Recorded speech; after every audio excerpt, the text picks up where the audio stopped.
This video is about kind of like everything you need to know as a beginner for aquatic plants. And why you should listen to me? Well, probably shouldn't, really. But I have been growing and selling aquatic plants for quite some time now, and I have a few notes and more like bullet point type of things from people that have messaged me trying to learn and all that. And I figured I'd make it into a video mainly because it's a lot of work to type it all out every time somebody has a question. So if I could just send them a link, it's a lot easier for me and it's probably better for them, really. Um, but and a big thing about it is it's not a pay to win thing. You can't just buy all the things and then have a wonderful planted aquarium. You have to learn the skills. You have to kill the plants. You have to have it up running for years and all that. You have to learn the skills. Just like, I don't know, with handwriting, like writing letters. Whenever you were a kid, I know I and probably a lot of you too had issues with drawing the letter S. It's real easy now, and everybody can kind of try to help me. Oh, it's like a C and a C. I could draw a C, and I could draw it backwards too, but put them together, no way, I couldn't do it. So yeah, but after a period of time, I don't really know how long it was. I was rather young, so I don't remember. I figured out how to do it. So, and what was the breakthrough thing? I don't know. It's kind of the same thing with planted aquariums. I struggled at first, like probably all of you will, and now I can do them good. There wasn't really one thing that was like, oh yeah, this is the thing. Just like with writing the letter S. I mean, there wasn't one thing. I just practiced and I got better at it. So, same thing with riding a bike or something. That might be something you might be more familiar with. Maybe people were good at writing the letter S. Um, but, there wasn't really one thing that you were like, oh, what? I have to pedal? Oh, this is easy mode now. To turn, I can lean? What? I don't have to turn the wheel 180 degrees and fall? Like, I'm sure there wasn't one thing that was like, oh, duh, I'm good at this now. I mean, I just don't think that's a thing, really. And, it's the same thing with planted aquariums. Is there one thing you can pinpoint to be like, oh yeah, that was a thing, now I'm good at them? No. Over the course of years or months or weeks or whatever it is, you got good. Um, yeah, you can't just buy all the things. You can't buy a NASCAR and get a pit crew and get some tips from a NASCAR driver and start winning races. You have to do it and develop the skill. And it's the same thing with planted aquariums. And I wanted to start with that because I know a lot of people get discouraged because they're like, I bought all the things, why isn't it working? And well, you haven't developed the skills to be able to put it all together. Just like riding a bike or driving or drawing the letter S or I don't know. Writing the letter S. There we go. So the first kind of thing I wanted to talk about was the substrate because, yeah, it's important. That'll be the first thing you buy, likely, is substrate for your tank. So there are several types. There's generally called like an aqua soil, so like ADA Amazonia or Contra soil or one of the other billion things. They're usually pretty expensive and they grow plants real good. A lot of them will have nutrients that leach out of them. Excuse me. At first, for maybe a month or a couple of weeks or however long it's going to be, it all depends. Um, yeah, so that's the thing. They're really good at growing plants. They're pretty expensive. They have the leaching nutrient issue as well. A lot of them will also lower your pH, KH, and GH sometimes. Some of them do, some of them don't. Sometimes they'll raise them. It just kind of depends on what it is. You know, some of them are meant to raise them. Most of them are meant to lower them, the vast majority. And some of them are meant to be relatively kind of inert. And like I believe Eco Complete is kind of that style, trying to be inert. And some of them, they like have a lot of nutrients from the start, and some of them get kind of like charged, I guess you could say. You know, they put it in a big old vat with a bunch of fertilizers, and then they soak them up. But due to their CEC and AEC capacity, that'd be cation and anion for the A. Cat is positive, I think. I don't remember, to be honest. Maybe it's negative. I don't know. One of them's negative. No, anion's negative for sure, I think. But it doesn't matter. Basically, they can soak up stuff. That's how you should think about it. It's kind of getting in the weeds a little bit there. But yeah, some of them kind of have those from the start. Some of them are added from the factory. Anyways, that's kind of not necessary for what a beginner to know. It doesn't matter. They're both kind of the same. They have the same pros and cons. You know, that style and the ones that start with, it's the same thing. And you can also kind of make your own ish of that Eco Complete style where they charge it. And I'm not sure if that's right, but I know some of them they do. And I think Eco Complete does, but I don't really know, to be honest. But I know some of them, yeah. So forgive me if I'm wrong about the brand there. But you can use things that have a high CEE or CEC and get cation exchange capacity, or AEC. Generally, the cations are more suited for the stuff that plants need, right? So although you could do it anyways. You could use things like kitty litter, the bonsai soil, turfus, which is used in baseball fields, I believe, oil dry, safety absorb, which is what I use, and it's a form of oil dry.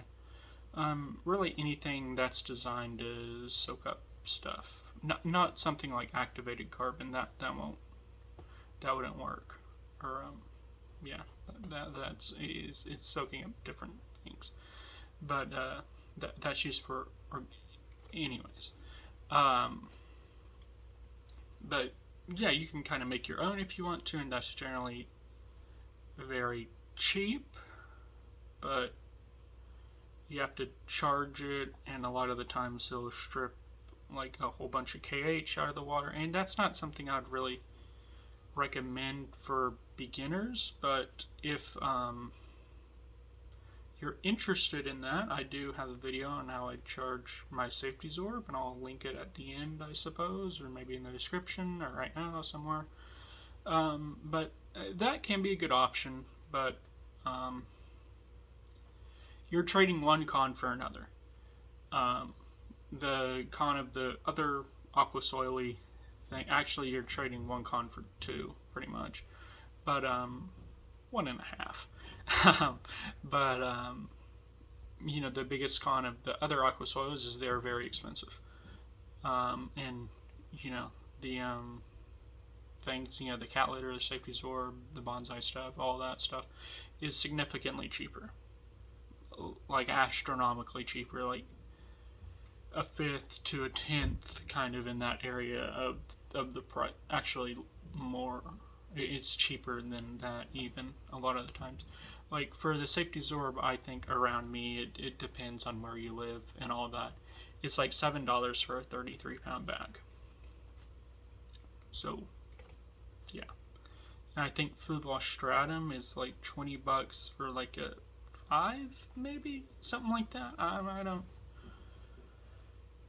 I haven't priced it out in a while, but it's astronomically more expensive for kind of the same thing, kind of not. But so the DIY ones is cheaper. That's good. Um, but you have to charge them yourself, which that's not so good.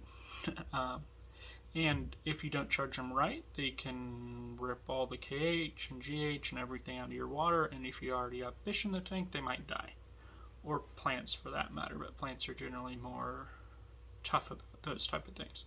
So if you're going to charge, and since everybody's water is different, you'll have to charge it slightly differently.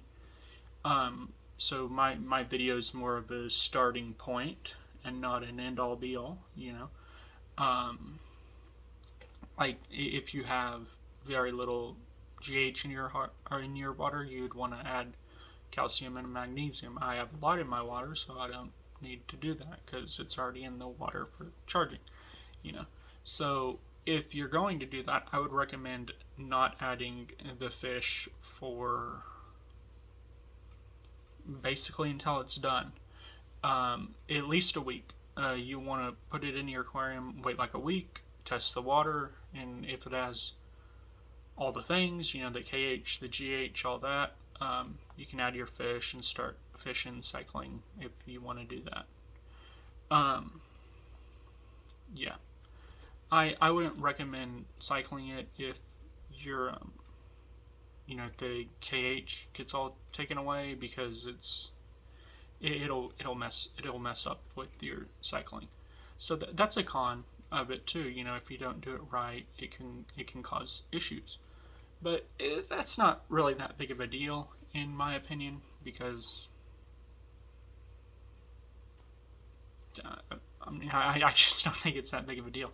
But the bigger thing about it is whenever you pull plants and stuff like that, it'll release a lot of dust for the most part, and you can wash it and stuff, but you're washing clay, you're washing dirt. It doesn't get cleaner. A lot of people will say, oh, you gotta wash your safety zorb really good, blah, blah, blah, blah, blah. It doesn't do crap. You're washing dirt. It doesn't make it, it's still dirt. Like, you're just taking away your dirt, you're just making, it doesn't make any sense. Like, in my video, I think I watched it for like 30 minutes or so, and it's the exact same. It's the exact same amount of dust and all that in the aquarium.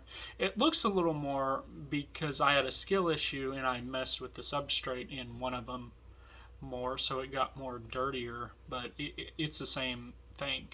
They're very dirty. And I guess that'd be another con whenever you're starting, but to me it's not really that big of a deal because you just throw a couple of hang-on backs on there and fill them with filter floss, and then it's gone in like a day. So that's not really that big of a deal to me.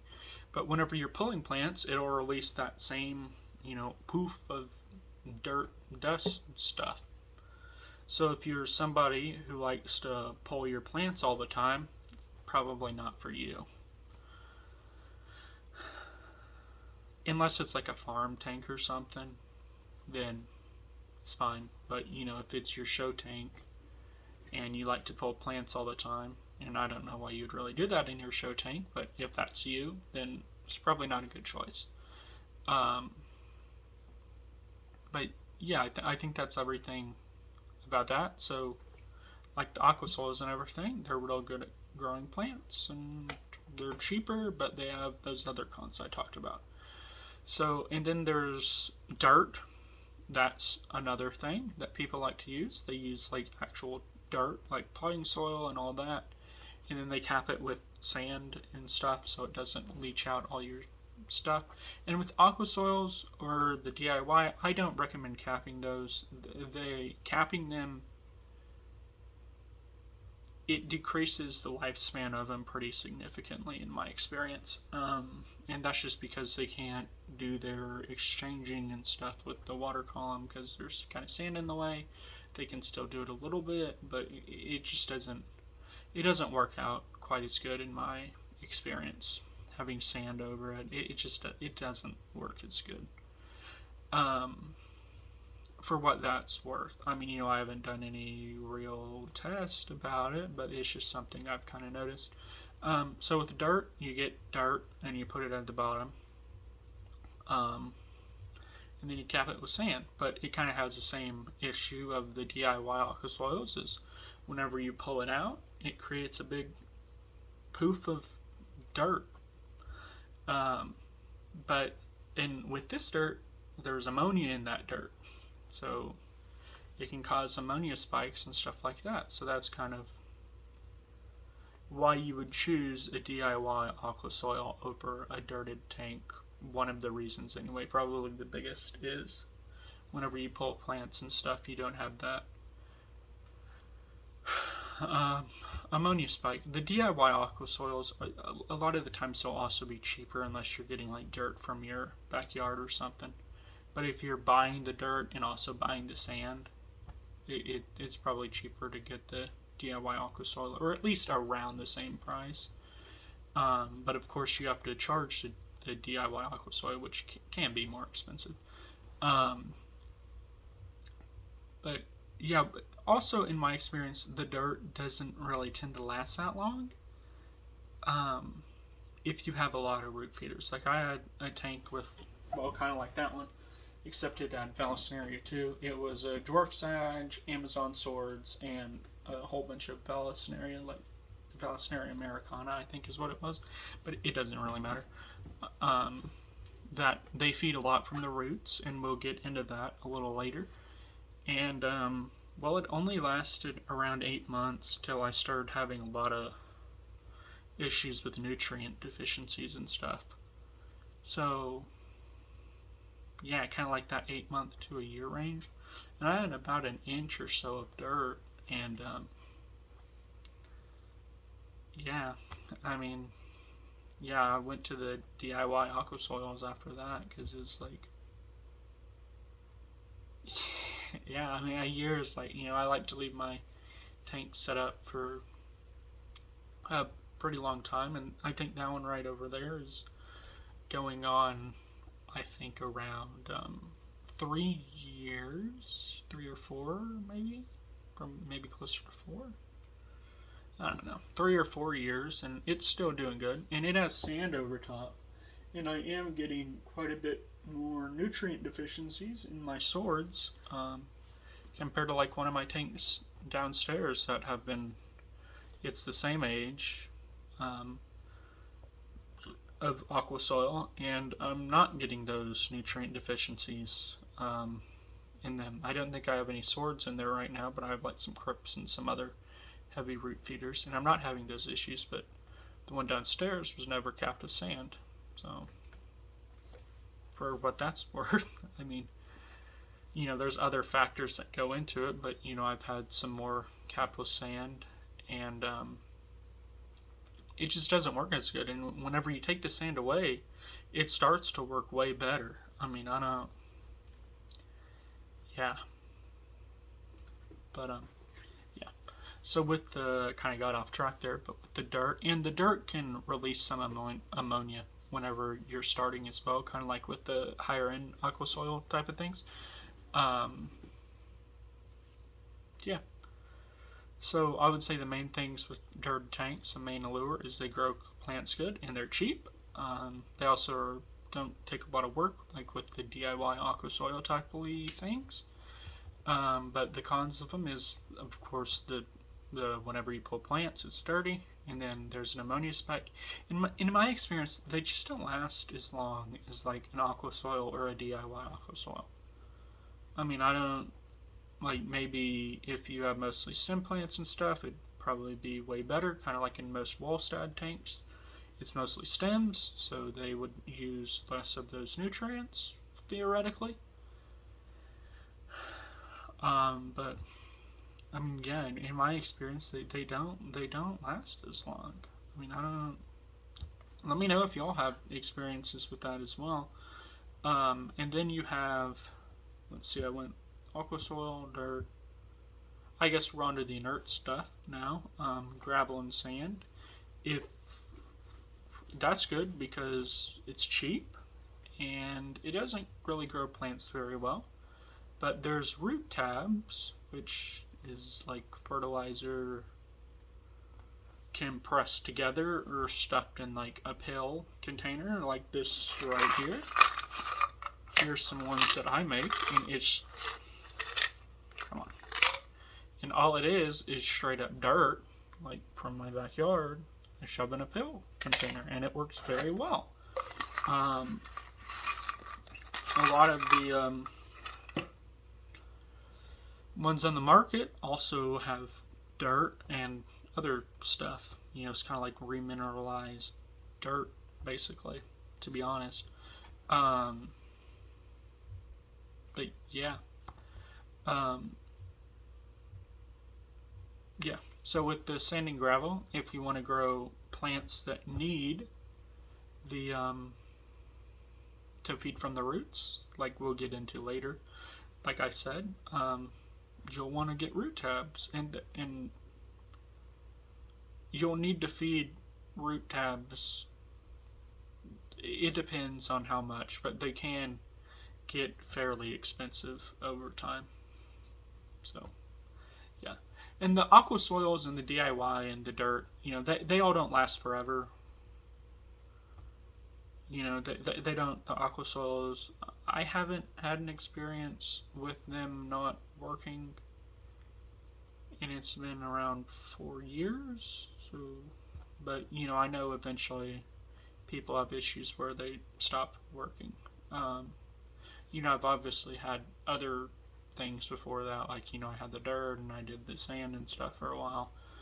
But yeah, you know, I think, I don't know what type of aqua soil I have. I have it in one of my tanks, and I got it used. And then I think I just have to safety absorb in basically all the other tanks, and you know, it at least lasts like 4 years, so that's good.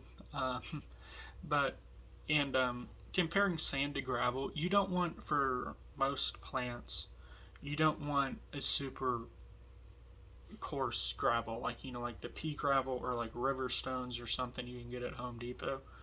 That's too coarse for plants. It doesn't really hold them very well for the most part. And you don't want like a super fine sand, like, you know, a real fine blasting sand or something like that. It kind of will it gets real hard, like, you know, it compresses pretty hard. And hang on. And you know, it can cause the roots to kind of not grow as well because it's so compressed, if that makes sense.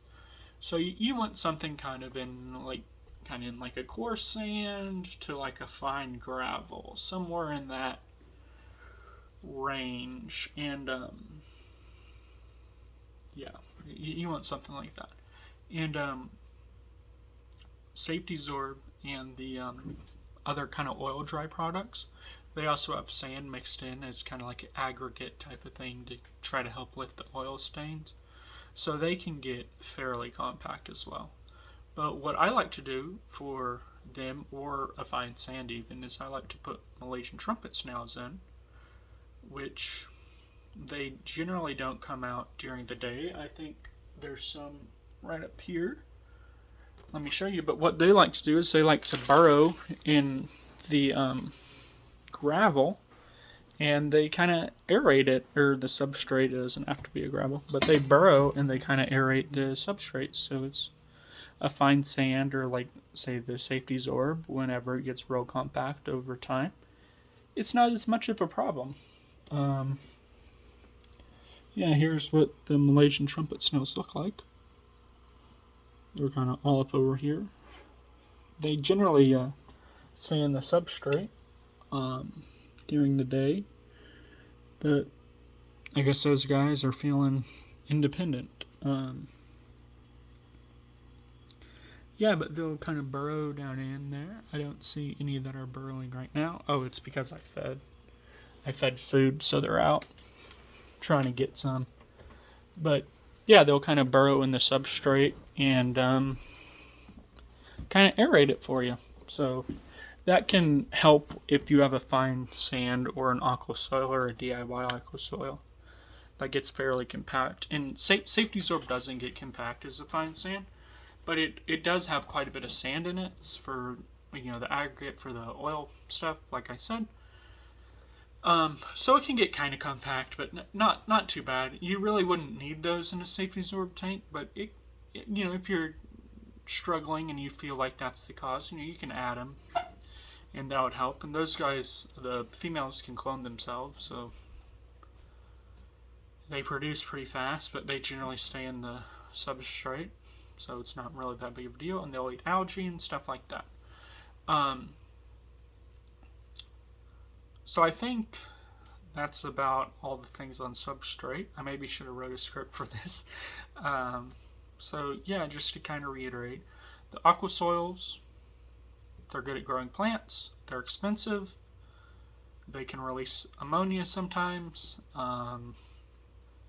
Whenever you pull them, they can release a little bit of dust, especially as they get older. But it's not nearly as bad as like a DIY aqua soil or a dirt. Yeah. And they don't last forever. They last quite a long period of time from my experience, but not forever. And then with the DIY, they're cheap, so that's good. They're good at growing plants, assuming you charge them correctly. So that's good, but charging them, that's not good. If you don't charge them right, you have to charge them again, basically, in your aquarium, so that's maybe not so good. They can release a lot of dust whenever you're pulling plants. That's not so good. They're pretty dirty. That's not so good.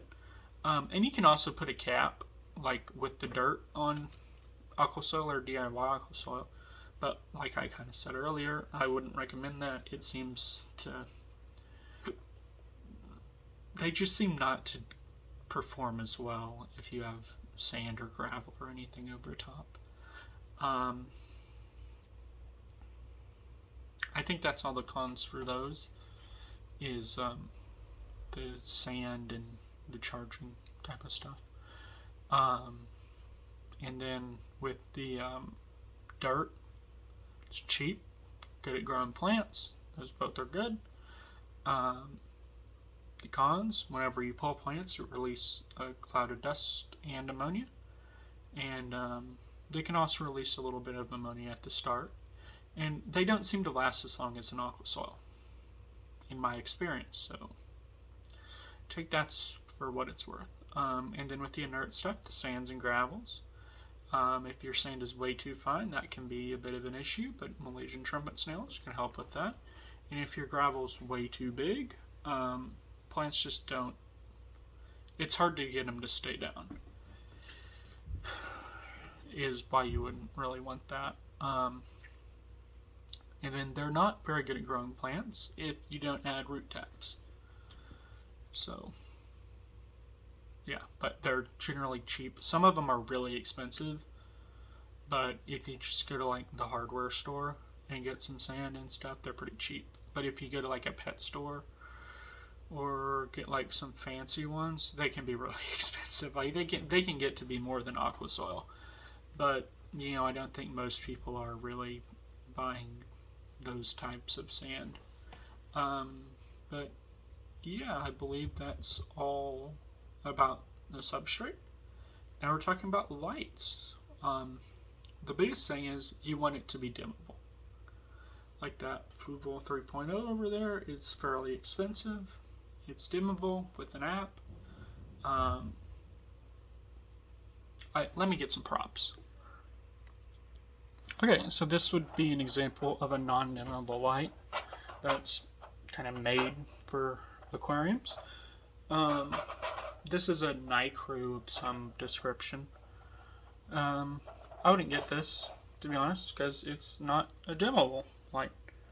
You see it has on-off, and then it also has like a moonlight type of mode, which makes the light blue. This is a Haiger 957, and there's a ton of Haigers.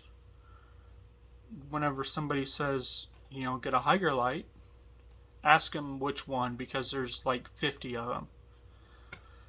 And some of them are dimmable, some of them aren't. Some of them are good at growing plants, some of them aren't. Some of them are great, some of them are terrible. What they do is they Higher throws any product at the wall and see what sticks. That's what they do. But this is, and I don't want to take this out because this box is all beat up and I'll never get it back in there. But this is a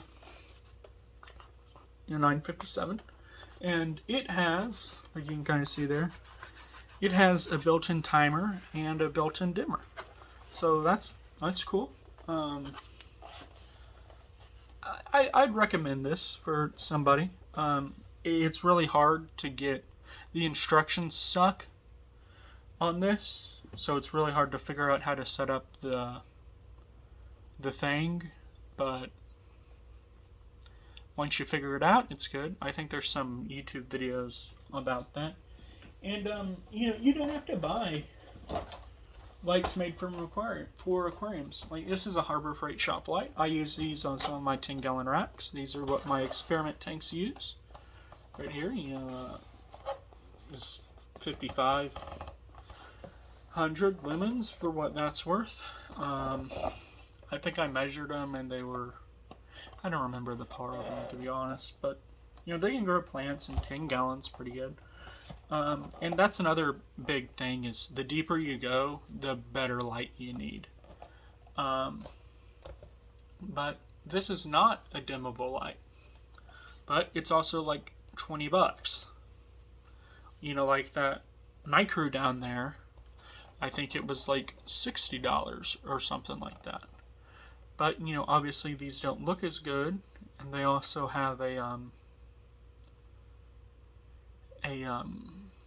pretty low Kelvin rating. Like this one is 4,000, it says, and they put the 4,000 Kelvin on the wrong side.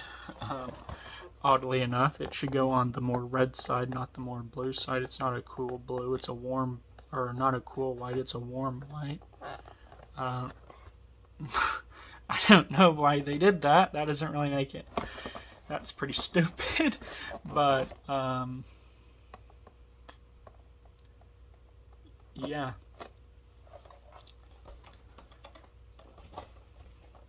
Yeah. I would recommend getting LED whenever you get, because they use a lot less electricity. For the more powerful ones, they are more expensive than like a fluorescent light, but you'll save that in your electricity costs. And also the fluorescents, you have to replace the bulbs more often. So I would recommend getting a dimmable light of some description. Really anything that says it's good, works for planted tanks, will probably work for a beginner. Assuming you're not trying to go crazy as your first try. Anything that says it's for planted tanks, it'll probably be fine. But you want it to have a dimmer of some description.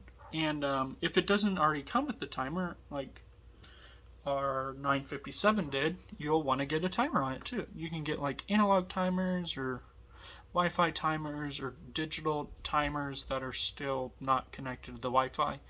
I would recommend a Wi-Fi timer, specifically the Casa Wi-Fi timer. They're kind of expensive. I think they're around $10 or so. So, account for the timer if you're buying a light that doesn't have a built-in timer.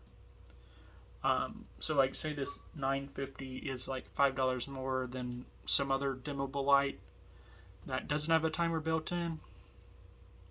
Well, if you have to buy the timer, it's actually $5 cheaper. So, make sure you account for that. But it's kind of nice having the Wi-Fi timers too, because you can, turn off the lights and do all the stuff from your phone, which that's a feature for sure. But just remember the timer costs money too. And the reason you want it on a timer is if you just have your lights on for whatever and whenever, like say you go on vacation, you forgot to turn them off, they've been on for 24/7 for like 5 days, it's going to be a problem. It's really hard to control your algae and stuff like that if it's not consistent. And I think everybody kind of wants their lights to be on for kind of at least 8 hours a day. So that's where the dimming comes in. You wouldn't, maybe your light is too bright and you're getting algae or whatever. You don't like it, whatever. If it's on, 100% for your 8, 12, 14, whatever hours you want to feel like doing. But you could turn it down to 50 or 10 or whatever it's going to be, and then maybe it's not so bad. So you want it to be dimmable, and you want it to have a timer, whether it be built into the light or you put it on a timer. So yeah, get something that says it's made for planted aquariums and something that has a dimmer built in. And you could make your own dimmer if you wanted to, but we're not going to get into that. Just buy one with the dimmer. They're not really more expensive anymore. They're kind of all the same price. So just get one with a dimmer that's built into it. Yeah. The cheaper ones, it's good because they're cheaper, but obviously they're not nearly as bright. So if you're a person that kind of goes kind of crazy with your hobbies, and you're probably not going to be satisfied with a low light tank for very long. You might look into a higher end lighting, like, I don't know, that Blue Vault 3.0 over there. I probably wouldn't recommend that one, because although it can grow about anything with the PAR, which is basically how bright the light is, the higher the PAR for plants, the brighter the light for the plants. Like if you were a plant, you'd be getting more light if the PAR was higher. That's how you can think about that. But yeah, although that Blue Vault 3.0 over there can grow about anything, it's not everything will look its best under that light. You know what I mean? It may not, like with red plants, they kind of need more light. So, for your higher end plants, and generally these are going to need CO2, or it'd be beneficial to have them in CO2. A lot of them don't actually need it, but you need a lot of skill if you don't have CO2 with them. And you need the right type of water. But that's not what this is about. But, that thing can grow about anything, but it can't grow everything at its best. If you want something like that, you might want a Chihiros or a Weak Aqua, or some of the higher end Twin Stars, or like a Nettle, something like that. And all those brands I have listed have high end lights, and they kind of have worse lights. So account for that. And they're also very expensive. They're kind of in that kind of $500-ish range for the higher end ones, whereas like this one was like 70. So yeah. But if you're a person that's gonna get it anyway, just buy it from the start. That'd be my recommendation. But you can also get lights that are just as powerful for like $70. They just look like crap. And you have to hang them and stuff. Those would be some of like the Amazon grow lights, or some of the grow lights like Alibaba and stuff like that. I wouldn't recommend those to beginner. Almost all of them are dimmable, but they can't dim that much. You couldn't do a low light tank with them. They'd be too bright. You'd likely have issues. And they also don't have the color that you would want in a lot of basically all, I think, of the ones I listed. They have apps, and you can like control, like, ooh, I want this light to look more blue or more red or whatever. And you can control that with those, and that's kind of fun. That's a feature for sure. I enjoy doing that. It's just kind of a fun thing to do. But if you're like trying to grow up plants for a business, the grow lights they're a good option, for sure. And you can get ones that are,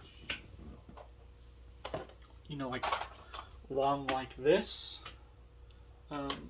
You're generally not going to find those on Amazon. You're going to have to go to like Alibaba or something like that for that style.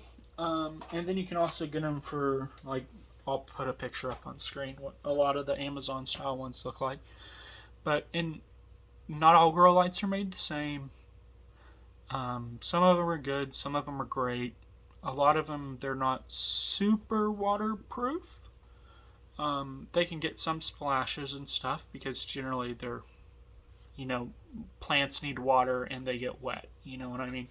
So, they're relatively waterproof, but you can dunk them in, you can like drop them in your aquarium or anything like you could with that Higer, for example. And a lot of the really expensive lights are that way too. They're not super waterproof, which is kind of interesting. The Fuvol 3.0 is, but like I said, it's not that bright. So yeah, yeah, yeah. And with the grow lights, you'll probably want to hang them for the most part because you can't really put it on because it's not really, that's just not a great option. And you can make your own lighting too if you really wanted to, but that's not really realistic for anybody for the most part. Yeah, I just buy them. But yeah, I kind of got into the weeds there a little bit, a lot of it actually. But the main things you want is a dimmer and a timer. Um, but yeah, I mean, if you're gonna, like a year down the road, you're gonna start buying all the things, just buy the things from the start. But and obviously there's two styles of people who like to do that.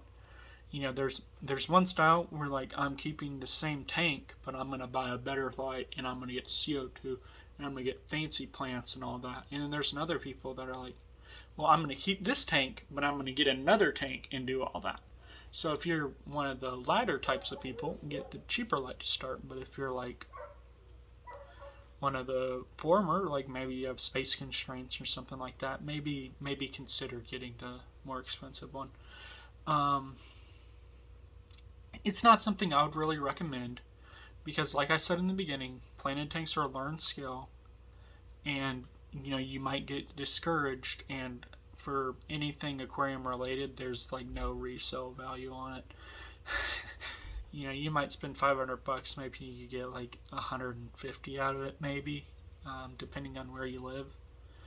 So, consider that. If you're somebody who gives up kind of easily, probably don't get a very expensive light. It's just not a great choice. Probably stick to that under $100 type of range. So, okay, we talked about substrate and lighting. Now it's on to fertilizers. Okay, so liquid fertilizers are. I'm not sure how I want to. I'm not sure if I want to talk about the plants first or the fertilizers first. Okay, I'm going to talk about I'm going to talk about liquid fertilizers. I'm not going to talk about root tabs. I already talked about that with the sand. But for liquid fertilizers, you would want an all-in-one fertilizer. A lot of fertilizers will say they're an all-in-one fertilizer. A lot of them aren't. They're lying. The big ones that are actually all-in-ones are Easy Green, Nylog G Thrive, Aquarium Co-op's Easy Green, Nylog G Thrive, and then the 2-hour Aquarius has some as well. But they can have a lot, and so does Thrive, which kind of makes it more confusing in my opinion. Any of the widely commercially available aquarium fertilizers, they're going to be shrimp and snail safe. They have a little bit of copper in them. That's fine. Shrimp and snails need a little bit of copper or they're going to die. And so do the plants. So don't worry about that unless you're like, I'm going to dump 6 gallons of this in. Then, the small amount of copper in there might be a problem. But dosing it normal stuff, and you have shrimp or snails or whatever, you don't need to get a shrimp and snail safe fertilizer. In all honesty, they're probably the same thing. I mean, I kind of don't think they would make a whole new one to just have no copper in it, because like plants need copper and all that. I think there's a good chance that it's the same thing, and they're just, I mean, like I think it's probably the same mix in the shrimp and snail safe ones. They just leave the amount of copper in there out of the label. But yeah, because it's not like a food label where they have to put what's in there on there. They don't have to. It's not a legal thing. But for the most part, and there's probably other all-in-ones out there too. But what you're looking at I would recommend Easy Grain, which this is an Easy Grain. It's just in a bottle. It's actually my own mix. But anyways, you don't need to worry about that as a beginner. Just get a commercially available one.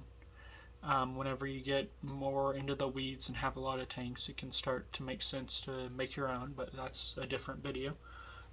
For an all-in-one, you want to make sure it has 3 of the nutrients are way higher than the others. And those 3 nutrients you want are, focus, the nitrogen, the phosphorus, and the potassium.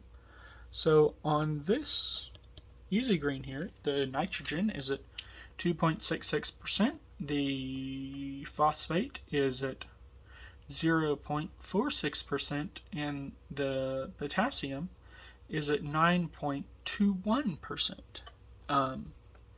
Compared to, like, say, the the boron here, which is at 0.015%.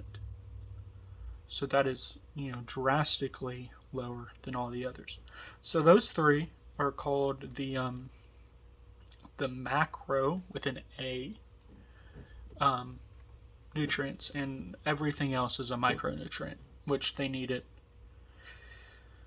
much less. They need a lot less of it.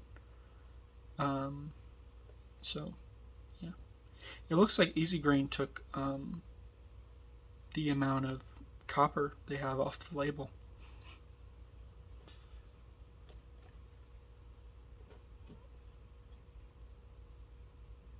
Yeah, they did. I don't see it on there. But, in the derived from, they have copper on there. So I guess they got tired of answering questions about is it shrimp safe, so they just took the damn copper off. That's pretty funny. Correct me if I'm wrong there, but I don't see it on there. And in the derived, they have it, focus camera. It's right there. Copper. NDT diminishes copper. That's pretty funny. I would do the same. I'm sure, yeah. I don't blame them for that one. Good on them. But that's kind of funny. So, and I'm sure that's what all the other damn fertilizers are doing with their shrimp safe one. They just take the copper off the label. Like, it's still in there. Like, the plants need it. Like, you need that copper. And you could get it if you have, like, copper pipes or something. But, if you have PEX and a water source that doesn't have any copper, you need copper. Plants and your fish and everything, they need copper to live. Just like you need some. but just not in super high amounts. I think that's funny they took it off the label. I really enjoy that. I'm not sure how old this is or anything, but I like how they took it off. That's funny. But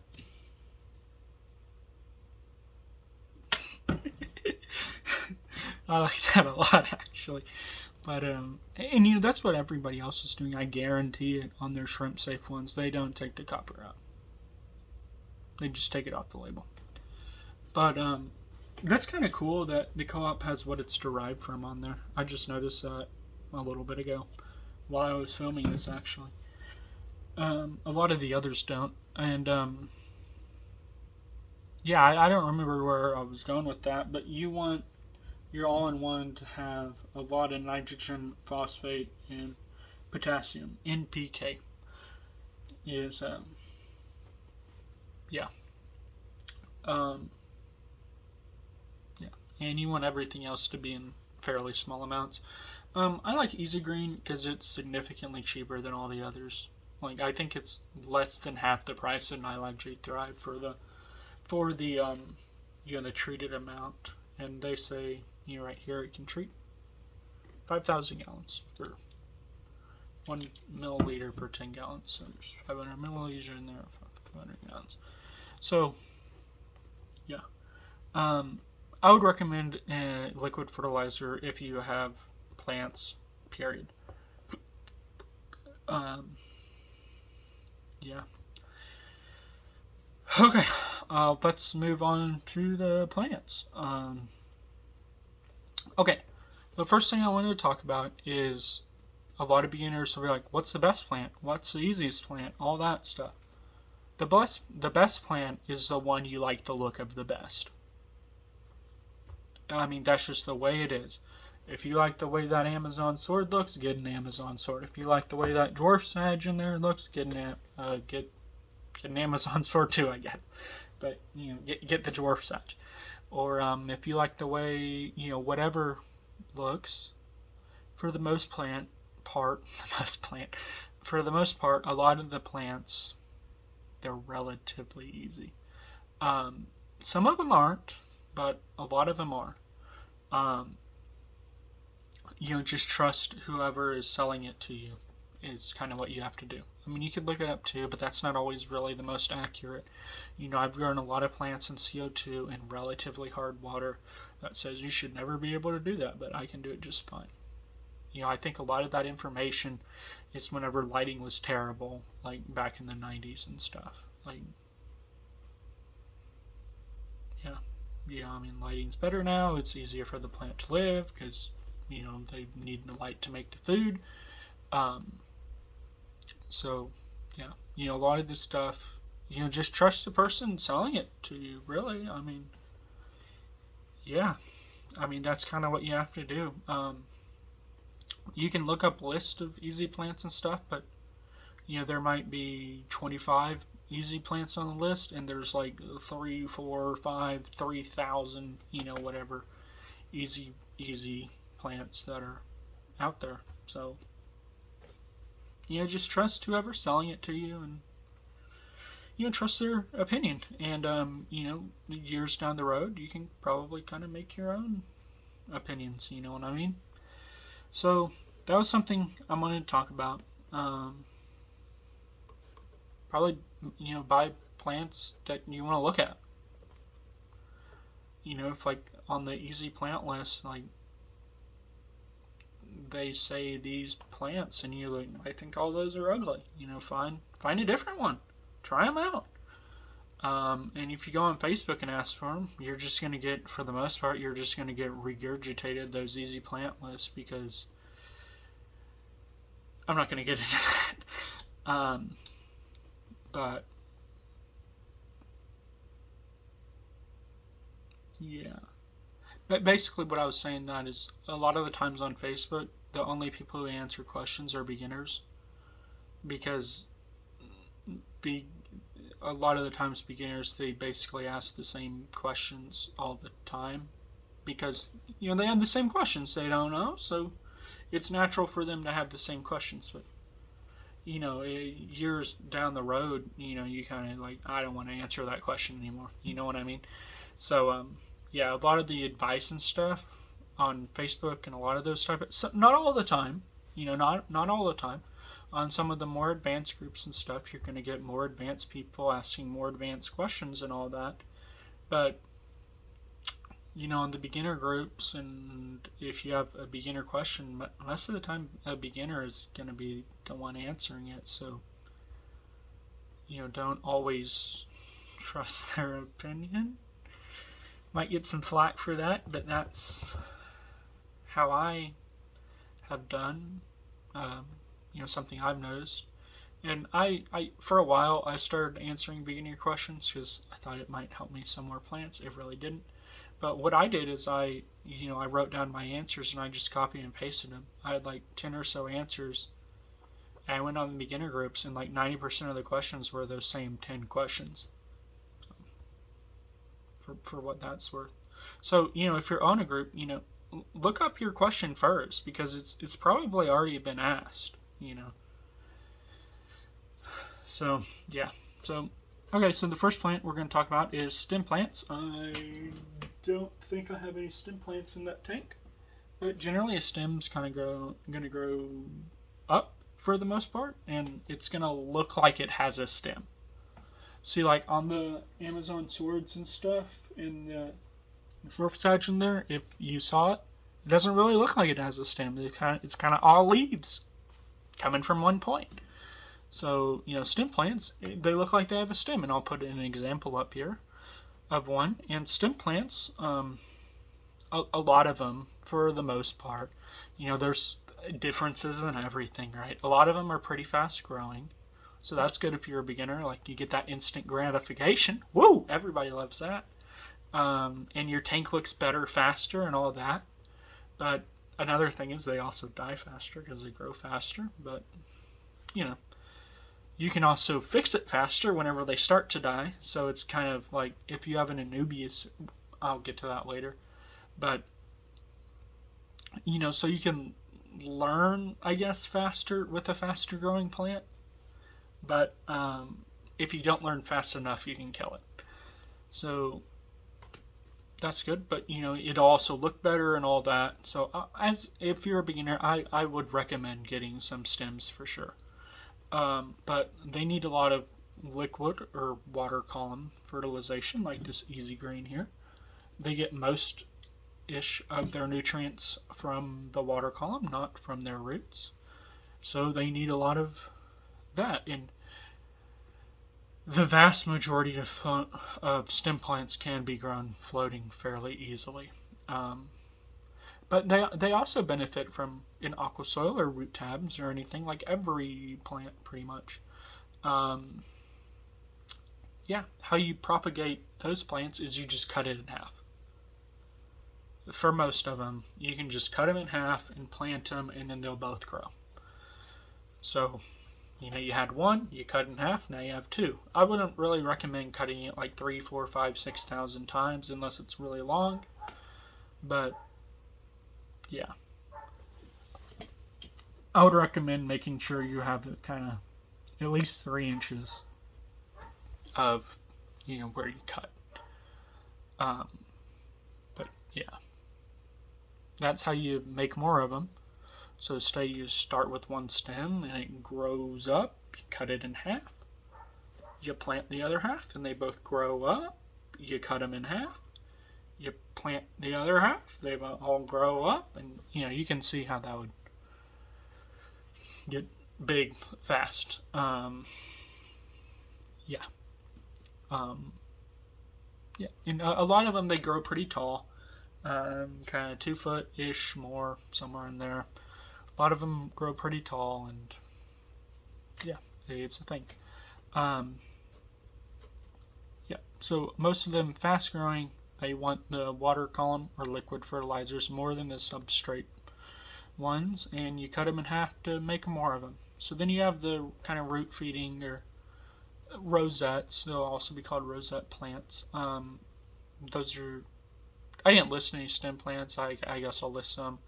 like Kabamba species, Myro species, Migrophyllum is the actual name of Migrophyllum species, um, Linnaeus species, Ludwigia species, Rotalo species, and all of those were genuses, and way more, way more.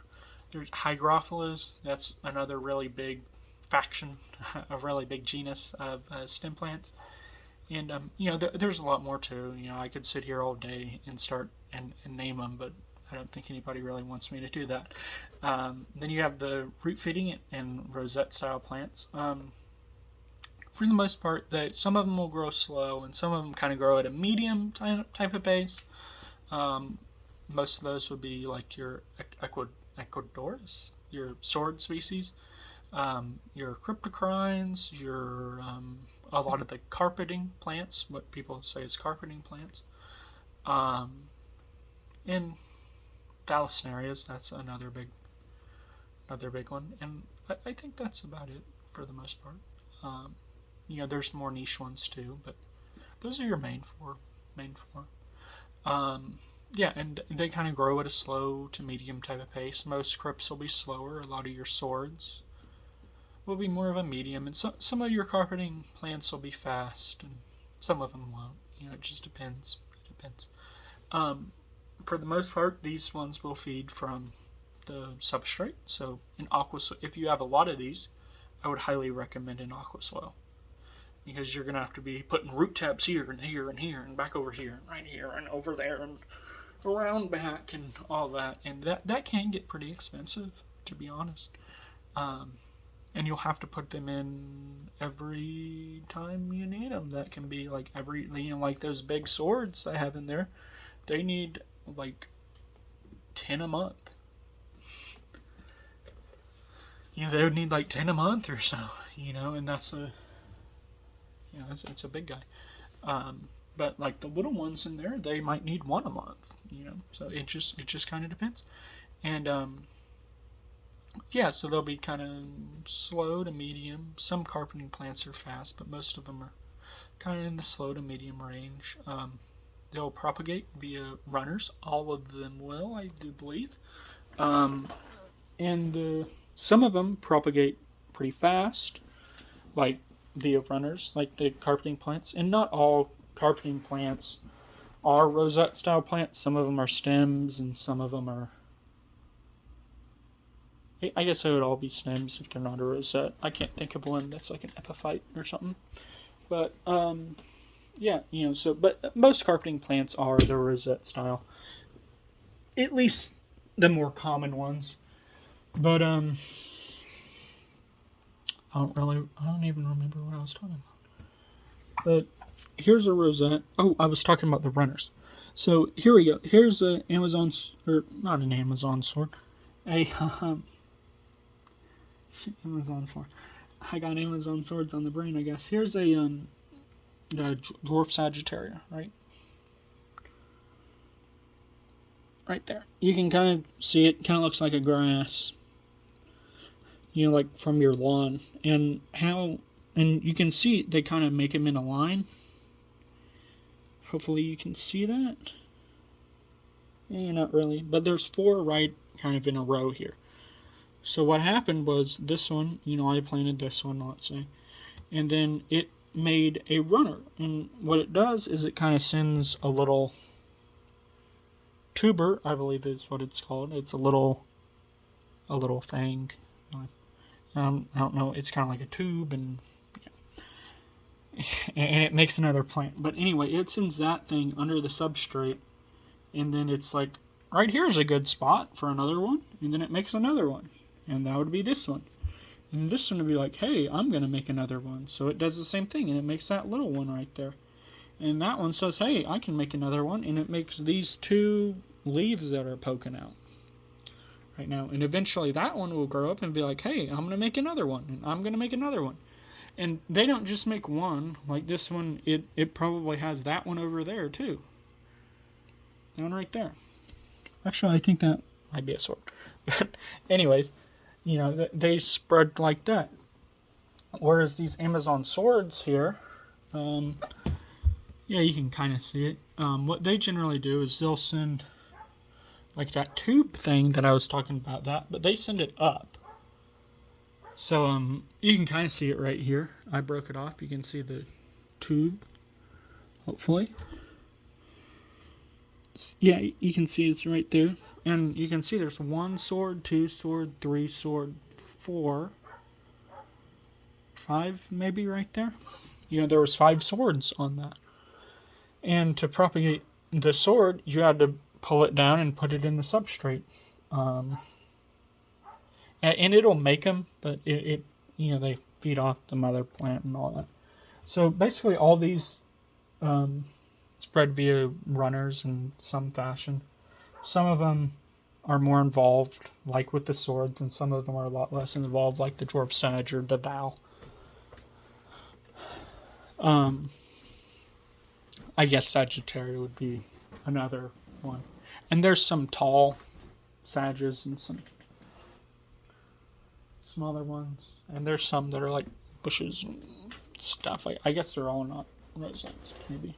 I don't know. But anyways, so that's rosettes. And if you have like the carpeting type of plants or like the bigger carpeting plant type of things, would like have Vallisneria or some that kind of grow here and there and there and there and around back. I'd recommend getting an aqua soil. You know, I think it's just a good choice because you'd have to basically fill your whole inert substrate, which is the sand or gravel, with root tabs, making it a quasi aqua soily thing. But yeah. So if you have those, or you want to put that style of plant in a lot of places, probably get an aqua soil. It's just a good choice, or do like a dirted tank or something like that. I wouldn't really recommend a dirted tank. I think you should probably just do a DIY aqua soil. But anyways, each have their pros and cons for sure, and you can make your own decisions. I feel I've given you enough information to do that. Yeah, and some of them can be tall, like those swords, and some of them can stay shorter, like that dwarf sedge. And the reason that dwarf sedge is so short is the light is fairly bright for that plant. There's a Fuval 3.0 on there, and that plant doesn't require a lot of light, but I'm giving it enough for it to stay low like that. And if you have a light that's not as bright, less par, it'll grow taller because it's trying to get more of that light. But yeah, that's why some plants can be tall, and stem plants kind of get this too. They'll get what's called leggy growth. It'll be, so if you have like a lot of light, maybe some leaves are right here, and then there's some right here, and some right here, some right here, some right here, some right here, and here and here. But if you don't have enough light, maybe there's some leaves here, and then it's like, I'm gonna grow a lot of stem, then I'm gonna put some leaves here, and then I'm gonna grow a lot of stem, and then put some leaves here, and now it's at the top, and it's like, oh, there's more light. I'm gonna put a leaf here, and here, and here, and here, and here, and here, and here. So, yeah, plants, whenever they don't have enough light, they kind of tend to grow more up to try to get more light. I think that's makes sense, right? I think so. And then, yeah, so that's stems and the root feeders / rosettes and some other things too. And then the other 4 main type of category would be epiphytes. That's stuff like Balbius, Bucephalandra, Java ferns, Anubias, and some other things, but the other things are much more rare. You probably won't find much of those. Most of those they're pretty slow growing. They take a long time. It'll be like, ooh, I got a new leaf this month type of thing. Whereas those are like, ooh, I've got 6. And, a stem would be like, ooh, I got 3 new plants. But, yeah. So epiphytes, they grow quite a bit slower. They need liquid fertilizer. They gotta have it. They don't have to have it, which I'll talk about a little bit later. But yeah, I would highly recommend liquid fertilizer with them. Um, they don't really need an aqua soil. They generally, you can't plant them like a stem or a rosette. They need to be. They have a little what's called a what we call a I can't think of it. A rhizome. There we go. And it's like a kind of like a worm-looking type of thing that kind of grows across. And you can't plant that rhizome below the substrate or it'll rot and die. So don't do that. You can place it on top of the substrate, which is what I really enjoy doing. And the root type of things can go in the substrate, and it grows significantly faster like that. That's how I really like to do them. But you got to make sure that rhizome stays above. I like to put like a very small rock on there and kind of glue it, especially whenever it's smaller. Whenever a lot of these get bigger, they'll sink naturally. But whenever they're still small, they kind of float around. And you can leave them floating too. But I like to put a little rock, like a very small one. You don't need much. Like you can go to Home Depot and get a little piece of pea gravel or something and glue it on there, and that'd be enough to get it to sink. And then the roots can tap into the substrate. And they grow quite a bit better like that, in my opinion. But how most people do it is they'll put them on a piece of rock or a piece of wood. They'll shove it in there or glue it in there or however they want to get it on there. Or just set it on there. And yeah, the roots, they'll kind of wrap around eventually, and then it's on the piece of wood. And you can move that piece of wood real easily without disturbing the substrate, like if you have a dirted tank or one with an aqua soil or something like that, so you don't have any of the poofs. So that's a feature. But I like to have the roots in the substrate. I think it does better and all that. And eventually, if you have it on a piece of wood, eventually the roots will likely find their way to the substrate if you don't cut them. But, it's faster if the rhizome's right on top. Yeah, it's faster if the rhizome's right on top for them to find them. But, they can grow with just liquid fertilizer just fine. A lot of them, they have the leaves coming out of the worm thing. So, yeah, they kind of like the rosette, but just with a longer thing. Oh,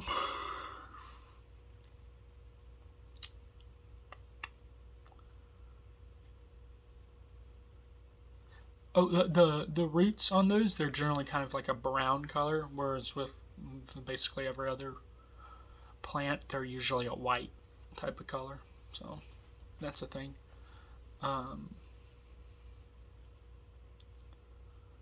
Yeah.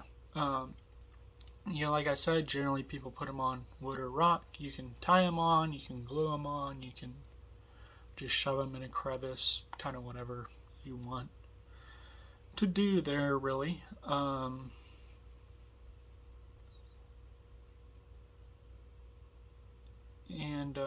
I wanted to talk about Java ferns because a lot of the times they'll be called a beginner plant, but in my opinion, they're really not. They're pretty easy to keep alive, which is good, but they're fairly challenging for them to be looking good. Yeah, if you want them to be really looking good, they need to have very low KH water, which I'm not going to talk about in this video because for beginners it doesn't matter. And they also will benefit a lot from CO2. So if you're a beginner, I really wouldn't recommend Java ferns. Yeah, you could probably keep them alive, but they'll kind of look crappy. So, but a lot of the and not all Anubias and Abuses and all that. Not all of them are easy, but most of the ones that are readily available are pretty easy. So, yeah, same thing with the bulbitises and all that. Yeah, if you can find them easily as a beginner, they're probably pretty easy. Um, yeah, and with those you can kind of get two rocks to kind of look like one rock a little more, because you plant the seam, if you will, with the plants, and then you can't tell it's two rocks. So that's something people will do as well. And there's floating plants. They tend to grow pretty rapidly. Um, some of them kind of grow like the rosettes, and some of them will kind of grow like a stem plant. For the most part, that's kind of how they tend to grow. Most of them grow pretty fast because they have access to way more CO2 than they would in the water. You don't need an aqua soil or any substrate at all um, with floating plants, because they're floating on top of the water. Um, hang on. They need liquid fertilizers because they're floating in the water. um, yeah. Most of them will propagate with runners, but some of the more rare ones kind of act more like a stem. Um, yeah, they look like leaves floating on top of the water, and then they have little roots hanging down. And the roots can be different colors, like the red root floaters. They have, really, I'd call it more like a purple root most of the time. Um, a lot of the other ones will have a white roots. Some salvinias are kind of more of that browny type of color. Hydrostal aristata has like green roots, and that's a really good plant for breeding fish. I'll put a picture up there, but they have really long and very fluffy roots, so they're good for fish to hide in. And yeah, so those are kind of what I'd call the more traditional floaters, the ones that actually have the leaves above the water. But there's also kind of the more untraditional type of ones. Like pretty much any stem plant can float. So whenever it's floating, it'd be a floating plant because it's floating. Um, but like something like hornwort is what it's usually called. It doesn't grow any roots. It just floats in the water column, and it kind of does its thing. It's it's spiky, kind of like a pine tree almost, but not really. Um, but they're not like sharp or anything. Like maybe for some sort of animal it is, but for humans it's not sharp or anything. I don't think for fish it's really very sharp or anything. They're pretty flexible, So yeah, but it just floats around. You can plant it, but eventually the part you planted will kind of rot off, and then it'll be floating again. So it's a floating plant. There's other kind of plants like that too. Like all the mosses, pretty much, they'd be in that what I would call the non-traditional floaters. And with pretty much all the floating plants, you could kind of treat them as an epiphyte. With the non-traditional ones, you could pretty much think of them as an epiphyte and be okay for the most part. The Rico flutas or whatever it is, it's another one, another floating plant. But yeah, so stem plants for the most part, they grow fast.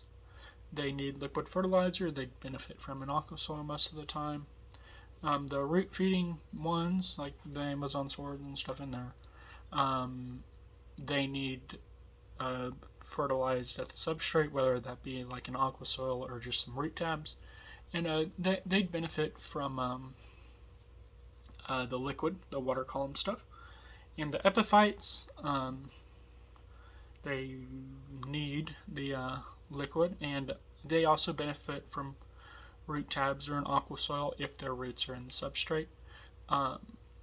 And some of the epiphyte roots, it's kind of interesting. Some of them are just for hanging on, and some of them are for actually feeding. So that's kind of cool. Same thing with the mosses.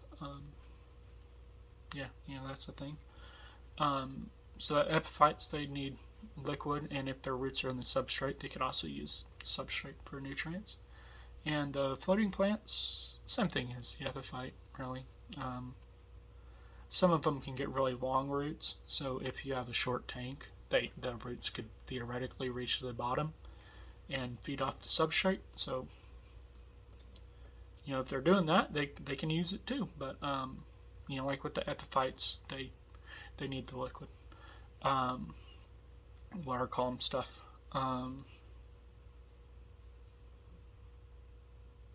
Yeah. Some people, they'll say, you should start with a whole bunch of plants. And while that can be a good choice, I think that is more suited towards more intermediate and kind of, well, really more intermediate hobbyists for the most part. Having a lot of plants can help with algae because the plants outcompete the algae for nutrients and stuff. But if you're a beginner and you don't know how to grow stuff, if you buy like $300 worth of plants, there's a decent chance you'll just lose them all, and then you'll be out $300, and then you probably won't want to buy plants again. But if you just get, like, ooh, I'll get 2 or 3 different types of plants per, $5 to maybe even $10 a piece, depending on what they are. And plants can go for way more than that too, but for the beginner plants, that's generally about what you're gonna pay for the most part, depending on what it is. Some of the beginner plants can be a little bit more too, but kind of in that $5 to $10 range is likely what you're gonna spend. And if you kill all those, it's like, well, I only lost like $15 to $30. That's much more stomachable than that 300 for most people anyway. And then as you grow those plants, because a lot of them, they grow fairly quickly, like with the stems and stuff. So it's like you can buy one, and then a couple months down the road, you have a lot, and then it's you have a lot then, and that's good. But yeah. So yeah, if you're like brand new, I wouldn't really recommend starting with a whole ton of plants. I think that's just kind of a recipe for disaster for the most part. Yeah, I'd recommend probably starting with a few different species. I wouldn't recommend getting a bunch of any one species or genus or type. I'd recommend kind of branching out. That way you can kind of see what works for you the best. You know what I mean? See what you kind of like and all that. So as opposed, like, I'm going to get 10 pots of Rotala rotundifolia, you could be like, I'm going to get 1 pot of Rotala rotundifolia, 1 pot of dwarf sage, 1 Amazon sword, 1 this, 1 that, 1 the other thing, all that. So you can have 10 different species, which theoretically would have a higher chance of you not killing them, compared to just 10 of one species. So I think that can be a good choice. Yeah, and I wouldn't really recommend getting like a whole bunch to start with. Like I said before, I'd probably just start with a few. That way you can learn from your mistakes without breaking the bank. You know what I mean? Like I said in the beginning, it's a learned skill and all that, and you don't really want to spend a whole bunch of money for nothing. I made that mistake a bit whenever I first started, but thankfully I got my plants pretty cheap, so it wasn't too bad. But yeah, I started with Thalasseria, and I think I killed like and dwarf sage too. I think I killed like $100-ish worth twice, or $50 twice of that plant. Whereas if I branched out more, I probably would have had luck with, some other species and stuff. But yeah, yeah. But yeah, I guess that's all I really wanted to say. Um, Pretty much every plant that isn't an epiphyte, they'll make more plants in a timely manner, relatively. Within a couple of months, you'll probably get a new one. With some plants, it might take longer and all that. Um, so yeah, if you're new, I wouldn't start out with a whole bunch to start, because you risk you might kill them all. Okay, so yeah. Um, okay, now I want to talk about immersed grown plants compared to the submersed grown plants. Like, all those plants would be submersed because they're all under the water. Yeah, they're all under the water. So, and most plants that you're going to find from the big stores, like the Co-op, Dustin's, Aquarium Plants Factory, Buse Plants. I don't, nothing against them. A lot of them are very goodish places to get plants. Are going to be immersed. The Co-op,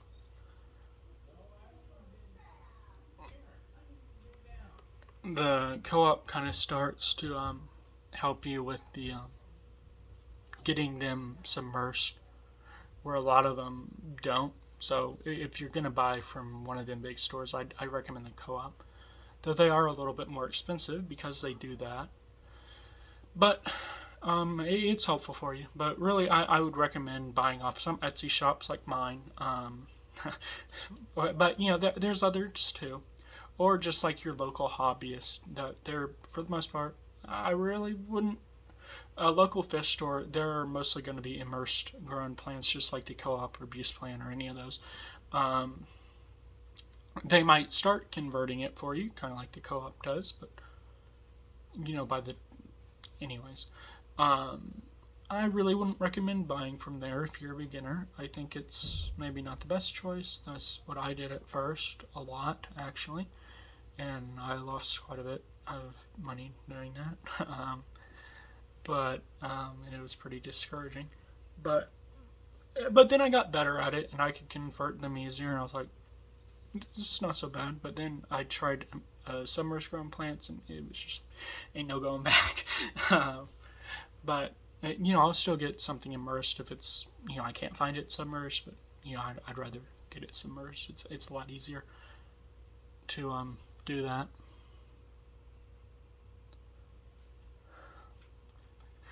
Um, but Yeah, the submerged. I would recommend finding some submerged. Etsy, eBay, your local people.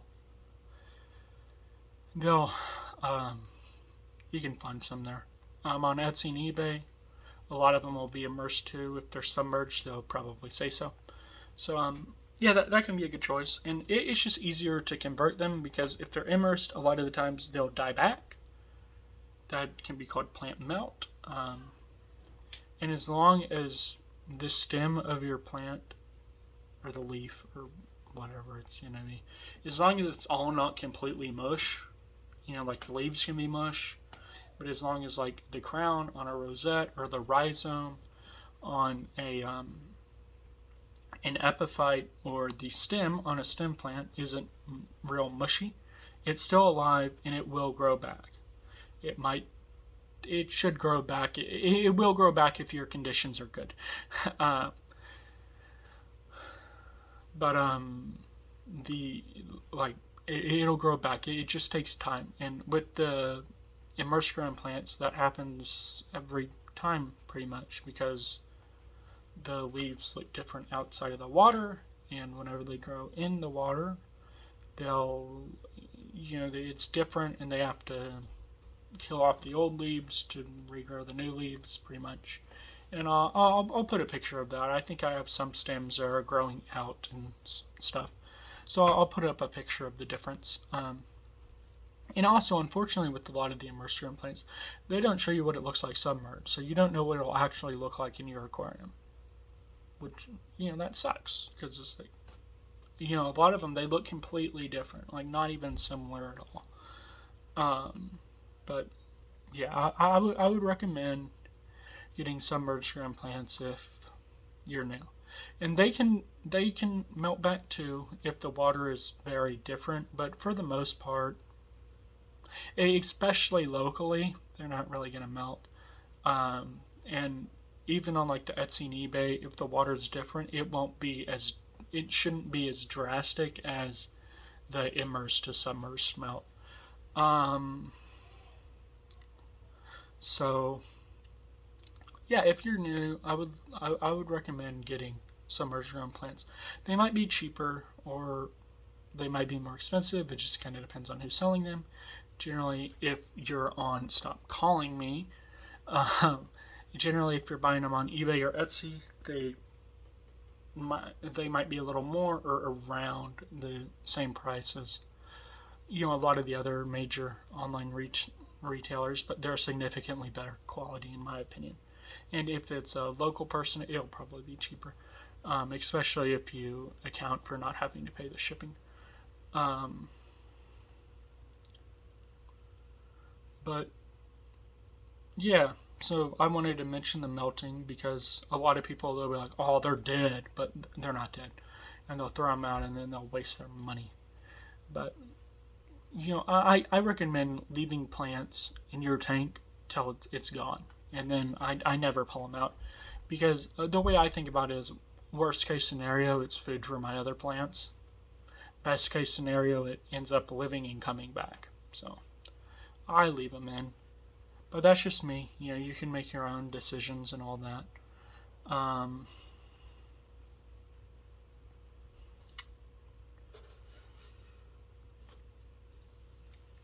Yeah.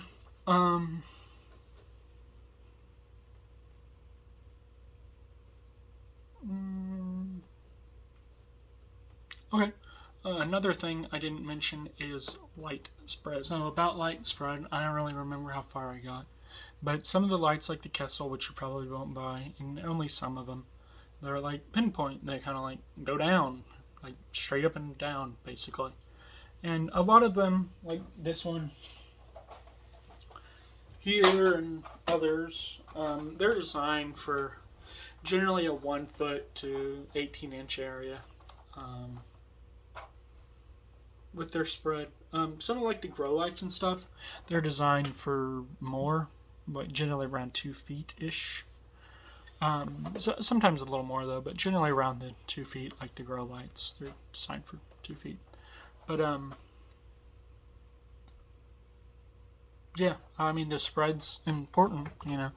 Like you need, if you don't have the right spread, your plants that are in the wrong areas, they won't get no light and then they won't live.